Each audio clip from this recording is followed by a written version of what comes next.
Hi friends, అందరికీ welcome to my channel. Thumbnail చూశారుగా friends, 14 సంవత్సరాల తర్వాత పుట్టింటికి వెళ్ళాను అనేది.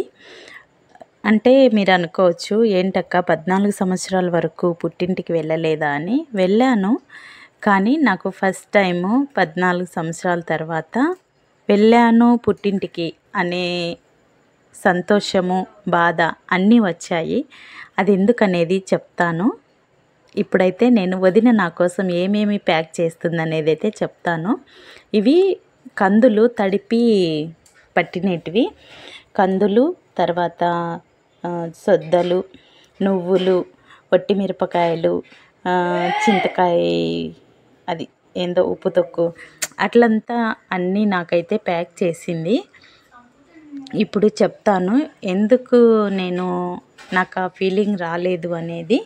నా పెళ్ళికి ముందే అమ్మ చనిపోవడంతో నేనైతే చాలాసార్లు వెళ్ళాను, కానీ ఎవరు నన్ను తీసుకెళ్ళడం కానీ మళ్ళీ తీసుకొచ్చి వదలడం కానీ అట్లంతా జరిగేది కాదు. ఎప్పుడు పోవాలన్నా రావాలన్నా నేనే వెళ్ళి నేనే వచ్చేదాన్ని.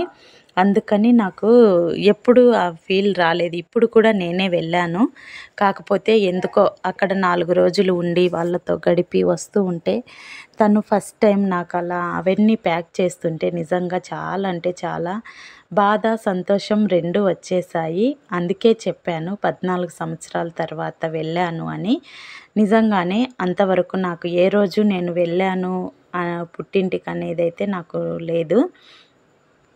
మరి నిజంగా అమ్మ లేకపోతే ఆడపిల్లకు చాలా కష్టమే ఫ్రెండ్స్. నేను ఫేస్ చేశాను కాబట్టి చెప్తున్నాను. ఎవరు కూడా దీని గురించి ఏం బ్యాడ్ కామెంట్స్ అయితే చేయొద్దు ఫ్రెండ్స్. మీలో ఎంతమంది నాలాగా అమ్మ లేకుండా పుట్టింటికి వెళ్ళడానికి ఇబ్బంది పడుతూ అలా ప్రాబ్లమ్స్ ఫేస్ చేశారో కామెంట్ సెక్షన్లో అయితే చెప్పండి.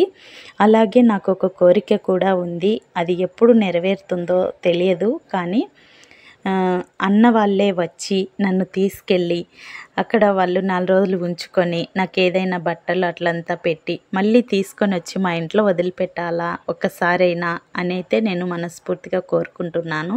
అది ఎప్పుడు నెరవేరుతుందో, నెరవేరినప్పుడు ఖచ్చితంగా నేను వీడియో అయితే చేసి అప్లోడ్ చేస్తానండి. ఇప్పుడైతే ఇంకా వచ్చేసాము.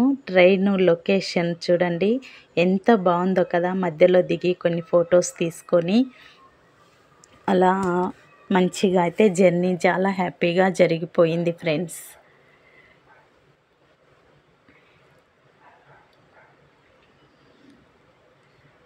ఎలా అనిపించింది నా స్టోరీ, మీకు ఎలా అనిపించింది అనేది కామెంట్ సెక్షన్లో చెప్పండి. వీడియో నచ్చితే ఒక లైక్ చేయండి, ఛానల్ని అయితే సబ్స్క్రైబ్ చేసుకోండి ఫ్రెండ్స్. ఇంకా మన ఛానల్లో కటింగ్ అండ్ స్టిచ్చింగ్ వీడియోస్ ఉన్నాయి, చూడండి. Thank you.